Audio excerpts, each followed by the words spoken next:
안녕하세요. 말씀 묵상의 이광재 목사입니다. 하나님께서 어제는 심판과 또 회복의 말씀을 통해서 이스라엘 백성들이 하나님 안에 다시 돌아오기를 간절히 원하는 하나님의 마음, 안타까운 마음, 예레미야를 통해서 예레미야가 당한 그 배신의 마음을 또 하나님이 표현하시면서 이스라엘 백성들에게 선포하시는 그런 내용들을 저희들이 보았습니다.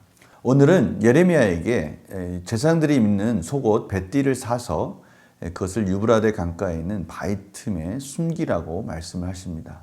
하나님께서는 이러한 내용들을 통해서 이스라엘 백성들에게 무엇을 말씀하려고 하시는 것일까요? 또 이러한 의미는 시대를 초월한 저희들의 하나님의 자녀들에게는 어떠한 음성으로 들릴지 저희들이 또 말씀을 읽고 또 묵상하는 시간을 갖도록 하겠습니다. 제가 기도하고 시작하겠습니다. 하나님께서는 정말 다양한 방법으로 우리가 귀를 열기만 하면 들을 수 있는 말씀을 저희들에게 가르쳐 주신 것을 깨닫게 됩니다. 성령님 조명하여 주셔서 저희들이 꼭 필요한 말씀, 시대를 초월하고 너무나 시기적절한 이른 비와 늦은 비와 같은 그런 말씀을 저희들에게 허락하여 주시옵소서. 감사드리며 예수님의 이름으로 기도드립니다. 아멘. 제가 예레미야 13장 1절에서 14절 말씀을 봉독해 드리도록 하겠습니다.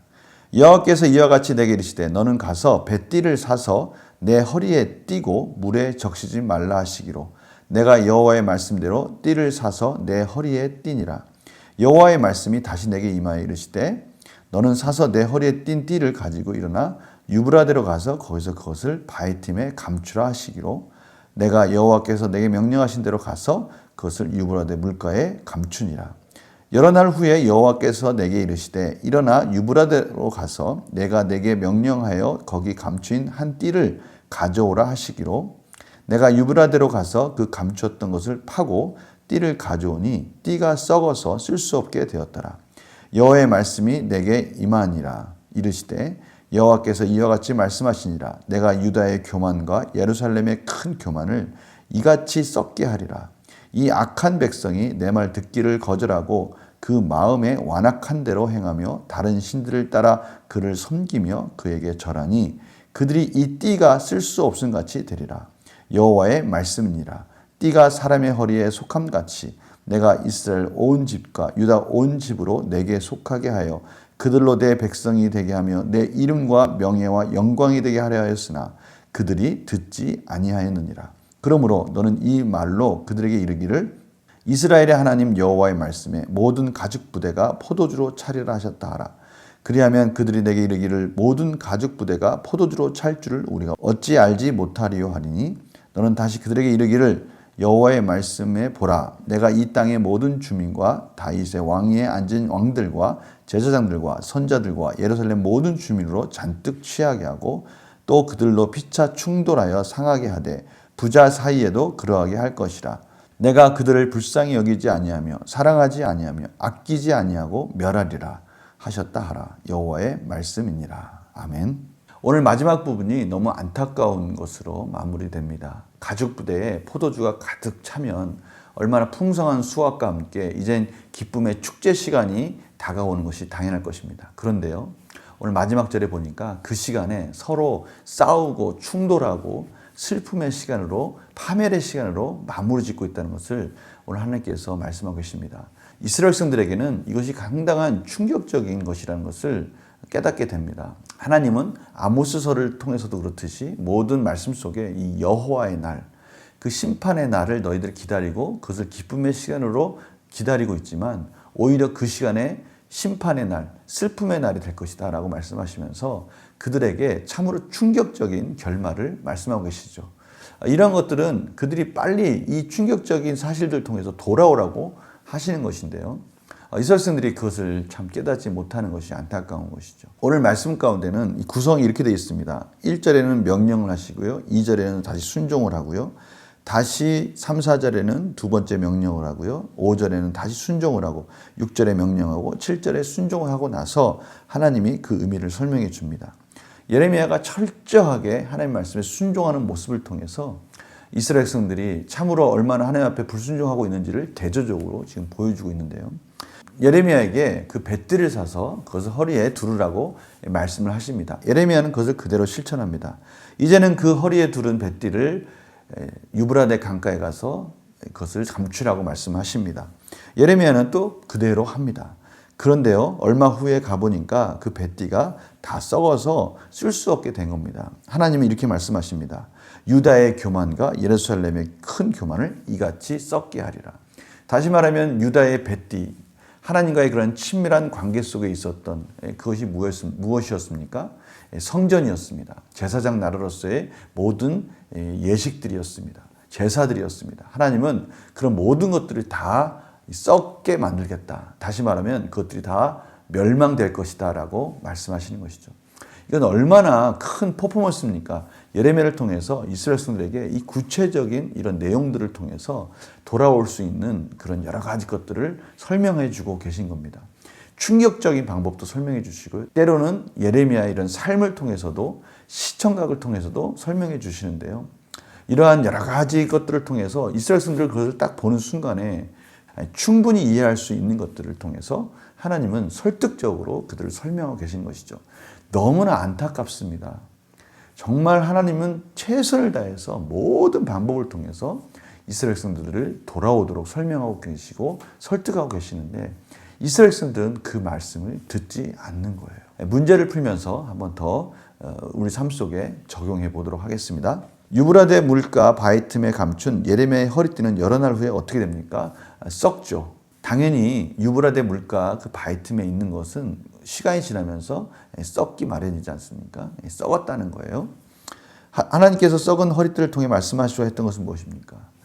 그렇게 이스라엘 백성들과 친밀하게, 가장 친밀하다는 것은 속에 입는 피부랑 제일 먼저 접촉하는 그 옷을 하나님께서는 이스라엘 백성들이 유다를 상징하는 것으로 나타냈습니다.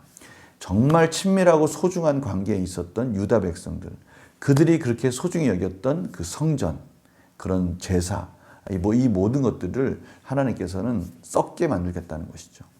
징벌하시겠다는 것이죠. 멸망시키겠다는 것을 말씀하고 계시는 것입니다. 연구와 묵상 질문 볼까요? 하나님께서 유다 백성과의 관계를 띠에 비유하시는 이유는 무엇입니까? 그들은 이 뱃띠 비유를 듣는 순간에 충분히 이해했을 것입니다.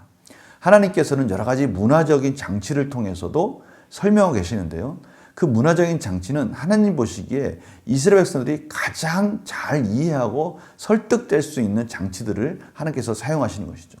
그만큼 예레미야가 하는 그 모습들을 봤을 때 이스라엘 백성들은 충분히 이해할 수 있는 것들이었습니다.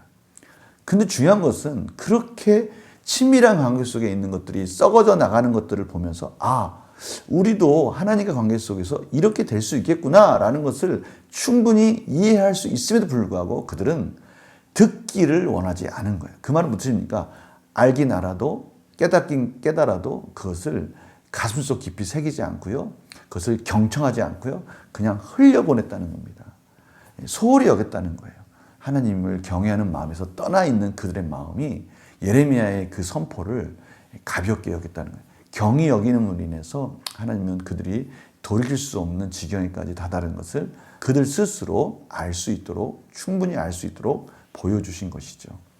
느낀 점 뭘까요? 썩은 띠처럼 하나님과의 관계가 무너진 유다 백성의 죄를 지적하시는 하나님을 보면 무엇을 느낍니까? 저는 두 가지를 느끼는데요. 하나는 하나님께서는 저희들 삶 속에서도 저희들이 충분히 알 수 있는 장치들, 문화적인 장치 또는 말씀을 통해서, 말씀 묵상을 통해서, 성경 통독을 통해서 아니면 가까운 목회자를 통해서 아니면 가까운 성도들을 통해서 말씀해 주신다는 것이죠. 어떻게 사는 것이 하나님의 뜻에 사는 것인지를, 하나님의 뜻 가운데 사는 것인지를 말씀해 주신다는 겁니다. 두 번째는요, 그렇게 말씀해 주실 때 우리는 충분히 깨달을 수 있다는 거죠. 알 수 있다는 거예요. 중요한 것은 그 다음 단계인 것이죠. 그것을 마음에 새기고 하나님의 말씀 가운데 확인하고 그것을 돌이켜야 되는데 혹시 그렇게 하지 못하고 있는 부분이 있지 않는가라는 부분이죠. 저는 이 부분을 가만히 생각해 봤습니다. 제 삶 속에 끊임없이 말씀하시는 하나님의 음성을 듣습니다. 인정하지 않을 수가 없는 거예요. 그럼에도 불구하고 온전히 순종하지 못하는 저의 연약함과 강팍함을 또 봅니다. 역시 하나님의 은혜가 필요하다는 것을 깨닫게 되는 것이죠. 그래서 결단과 적용을 보니까요. 경건생활, 예배, 전도 등 내가 하나님과의 관계에서 무너진 부분은 무엇입니까? 우리 스스로 지금 하나님께서 어떤 부분을 말씀하고 계시는가? 코로나19나 지금 이런 여러 가지 상황을 통해서 하나님은 어떠한 부분을 회복하기 원하시는가?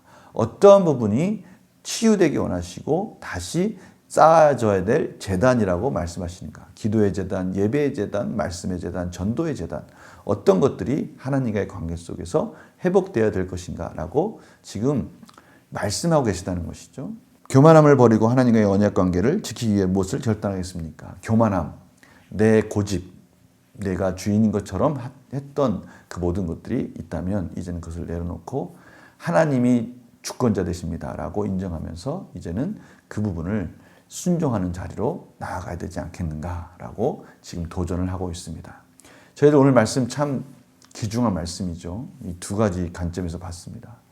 예레미야의 그 벳디 비유가 그 당시 성도들에게 그 포도주 비유가 그 가죽 부대에 가득 채운 그 포도주 비유가 그들에게 충분한 설득적인 효과가 있었다면 저희들의 삶 속에서도 이런 음성이 들릴 수 있다는 것과 이제는 돌이키지 못하는 이스라엘 백성들을 통해서 나의 삶 속에서는 돌이키는 능력을 우리 안에 주셨다는 것을 깨닫고 돌이키는 역사 속에서 하나님과의 더욱더 깊은 친밀한 관계로 나아가기를 원하시는 하나님의 마음을 저희들이 듣습니다. 오늘 이 말씀 꼭 기억하시면서요. 삶에서 놀라운 능력 있는 삶으로 변화되는 성숙되어지는 그러한 말씀이 되기를 간절히 축원합니다. 제가 기도하고 마치겠습니다. 하나님 아버지 감사합니다. 오늘도 하나님께서 예레미야서를 통해서 저희들의 귀한 말씀 주셨습니다. 이 말씀이 삶의 능력으로 이어지도록 열매로 이어지도록 은혜를 베풀어 주시옵소서. 감사드리며 예수님의 이름으로 기도드립니다. 아멘. 오늘은 또 토요일입니다. 우리의 모든 야외 활동이 너무 무리하지 않도록 조심하시고요. 또 우리의 수면이 너무 늦어지도록 않도록 주일에 예배 시간에 차질이 없도록 이 모든 것들을 잘 컨트롤하셔서 준비된 토요일과 또 그 준비된 토요일을 통해서 거룩한 주일로 이어지는 시간들이 되기를 간절히 소망합니다. 말씀 묵상은 월요일 날 뵙겠습니다. 안녕히 계세요.